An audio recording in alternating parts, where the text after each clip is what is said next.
Hello everybody, welcome to my channel. My name is Coach Magali if this is your first time here. Thanks for stopping by, and in today's video, we're gonna cover overrated shit that you don't need to worry about as much as you're probably worrying about it to get results in the gym. So if you like content like that, a no BS approach, telling it to you straight, giving you the facts, what you need to know so that you can finally achieve your weight loss, building muscle, anything health related goals, then this channel is for you. Do not forget to subscribe before you go. Like the video letting me know you enjoy content like this so that I can make more. I have tons of ideas for these. Let's get into the first thing that is definitely overrated. Bands. Not all bands, but specifically booty bands. Why are they overrated, you may ask? Because they're used on everything. They're used on every exercise, whether or not it makes sense, whether or not it's actually making the exercise harder to do. There are some exercises that I like booty bands on, and there's some that I think it's a total and complete waste of time, and in fact can sometimes impede your performance on doing these exercises. When using a booty band, you have to consider where the resistance is happening. It's happening in a way that's trying to keep your legs together. So if your goal is not to do that or to work in that direction, then the bands don't make sense. Like in a Romanian deadlift, your knees are not moving whatsoever. So it doesn't really help. I just feel like they're overused. There's no real intention behind using them. Honestly, guys, rarely use them and rarely give them to my clients, and we're seeing great results.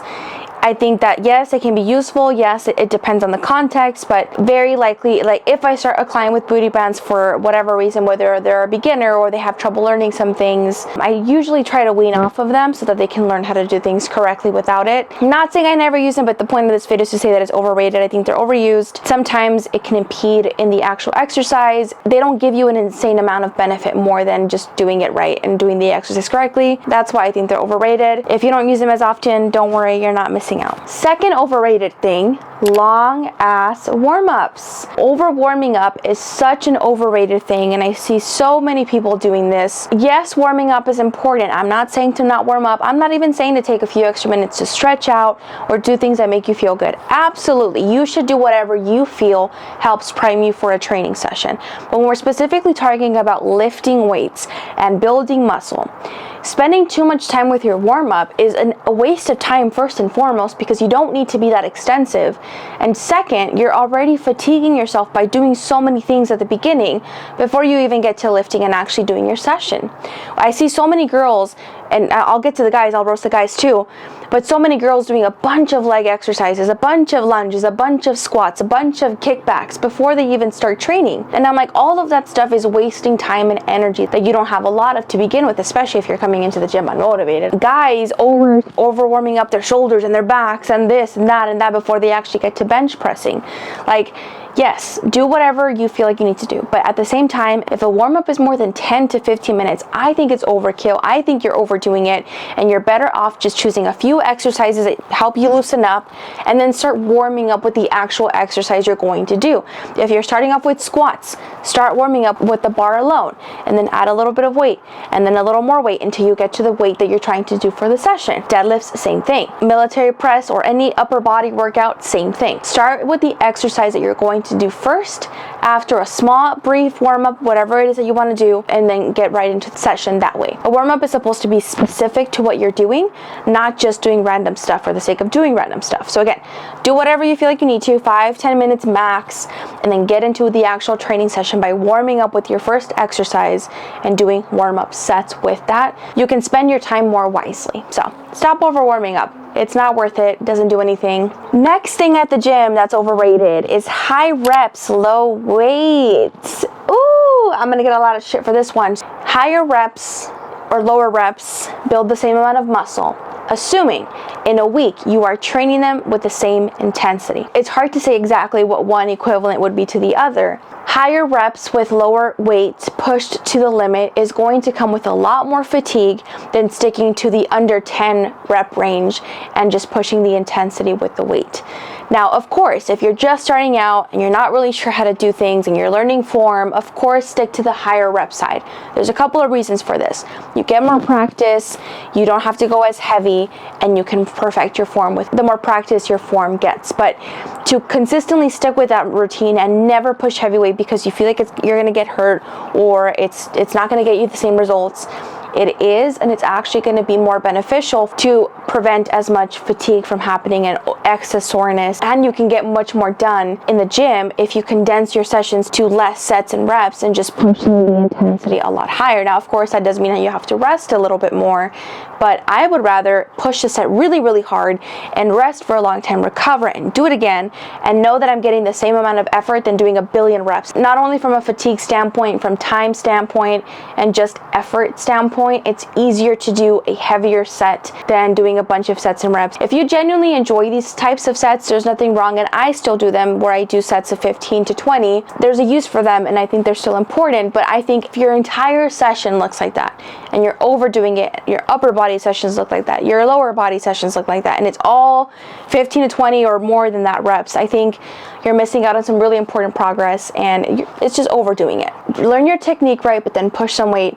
I think you'll enjoy it a lot more, and you'll see a lot better results from it. In the same vein of too much, as you can tell, there's a theme here. Too many things, too much complications don't really help. Who knew, right? Making things simple would be better. Doing too many exercises in a session, because by default, if you're doing too many things, you cannot do one thing very well. Your quality and intensity must drop for you to be able to get through all the sets. So if you're not able to push true intensity with your sets, you're not getting the muscle close to failure. You're not getting the muscle to grow. So you're just doing things for the sake of doing things, maybe sweating a little bit, getting a little bit tired, maybe even being sore.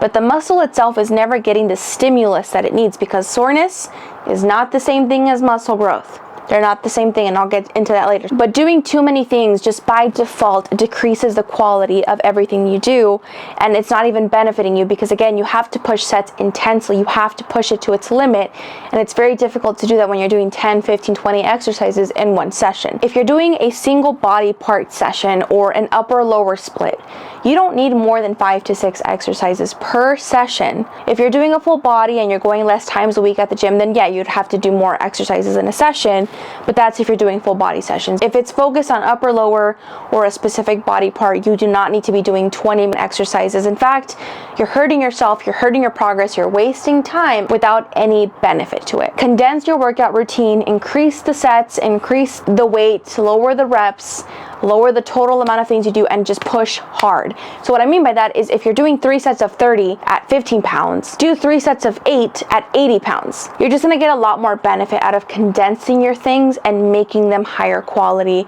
by pushing harder. And it's just overall a much more fun, productive, and time-saving session. Feeling the burn or focusing on mind-muscle connection. Is it important to feel the muscle that's working? Yes. Should you feel the muscle that you're training working at some point during the set? Yeah. But to think that you have to feel a muscle on fire to know that you're doing things right, or if you don't feel something on fire that you're not doing it right, it's not a very accurate way to know that you're doing something correctly. If I stand there and squeeze my butt cheeks together as hard as I can for 30 minutes, do you think I'm going to be sore and feeling the burn? Absolutely. Does that mean I'm growing my glutes? No. And sometimes when you're doing glute exercises and pushing them to the limit and pushing hard, you're not going to feel the burn as much, but that doesn't mean you're not training it correctly. Over focusing on the sensation or not feeling the sensation holds a lot of people back from doing exercises correctly, or makes them feel like they're not doing them correctly, so they don't stay consistent with things. They try to switch it up in the name of feeling the sensation too much, that they lose sight of what they're actually trying to do. Am I saying that if you feel sensation it's wrong? No, of course. It's a good thing to feel the muscle that you're training working while you're doing the set, but it's not the end of the world if you don't, and it's not confirmation 100% that you are doing it right if it is burning. You have to prioritize proper technique and doing exercises correctly. That is going to ensure that you're seeing the results that you want to see and getting the most out of an exercise, not how much it's burning. They go together, but form and technique is more important than what you're feeling during the set. I think it's overrated because people over-focus on that and make entire decisions of the training based on if they felt something burn or not. And I think it can prevent you from seeing a lot of good results. Don't over-focus on the burn as much. Focus more on perfecting your technique and getting the exercise form down to a T. By default, you'll feel it more because you're doing it right, but not because you're focusing on the feeling, but because you're focusing on doing it correctly. Last thing I want to talk about that is overrated is how tired, how sore, how dead, how much you sweat during a session. What dictates progress in a session is going to depend on everybody's preferences and goals, right? It's going to be a little bit different for every single person, but generally speaking, for me as a coach, when I am training my clients, there's a few things that I actually look for to ensure that we're making progress in our training sessions. Are they lifting with better technique and better form? Are they lifting more weight compared to what they were doing 3-4 weeks ago? Are they more confident in the gym, in their sessions? Are they feeling things better? All of those things are good indicators of progress. Soreness, sweating, how tired you are. You can literally, again, jump up and down in place for 30 minutes and you'll start sweating. You'll feel your heart rate up. It's a good way to get a sweat on and be a little bit active, but is it the most effective way to train building muscle? No, because that's not what it's about. So too many people, either they don't sweat too much and don't get tired so they feel like their session wasn't worth it, so they push harder by doing a lot more junk volume and doing more exercises and doing more things. But the problem isn't that you're not sweating and you're not tired, it's you're just not doing the session right. Now, of course, my clients don't leave my sessions feeling like they're walking in a field of rainbows and candy. Like, of course you're gonna suffer. That's part of it. But to say that, oh, the next day I couldn't move my arms and that means I built all this muscle, like it doesn't work that way. Progress in training and in your session should be reps, sets, form, technique, confidence, things like that. Not something as variable and unreliable as soreness and tired and things like that. Like those things don't matter. And I would argue if you're never sore and you're never tired and you never feel anything, then that's probably not a good sign. But it's not all that matters, and it definitely isn't something that you should be focusing on over the things that I just mentioned that you should be looking for in a session. So overrated for sure. Focus on what's important in a training routine. The results will come whether or not you're super sore or how much you sweat. You can see with this video that a lot of the things that are overrated in the gym are just things that make shit complicated for no reason, that make all these rules and put all these different things that you need to focus on, when in reality training is very simple. It's very straightforward. Everybody's different and things are going to be a little bit different per person, but ultimately you train really hard, you do exercises that target the muscles and the things that you want to work on, you focus on progressing over time by lifting more weight, doing more sets, doing more reps, and over time you keep building on that. You do things over and over again and practice and practice and practice, every time getting better and better. And that's really it. I hope that this video gave you an idea of maybe some of the things that you're wasting your time on, or taking too much mental energy and putting that somewhere else where it does matter and where it will be useful. And I just hope that this video was helpful and it was insightful for you. So if you did enjoy this video, please let me know by subscribing below for more content like this. Like the video before you go, letting me know that you do enjoy it so that I can do more videos. And then of course, if you know somebody who would benefit from this video, or you know is doing some of these things, please feel free to send them this video so that they can watch it and hopefully get some inspiration and value as well. I would really appreciate your support in doing that. Thank you so much for watching this video. I hope it was helpful. I hope you enjoyed, and I will see you in the next video. Peace out.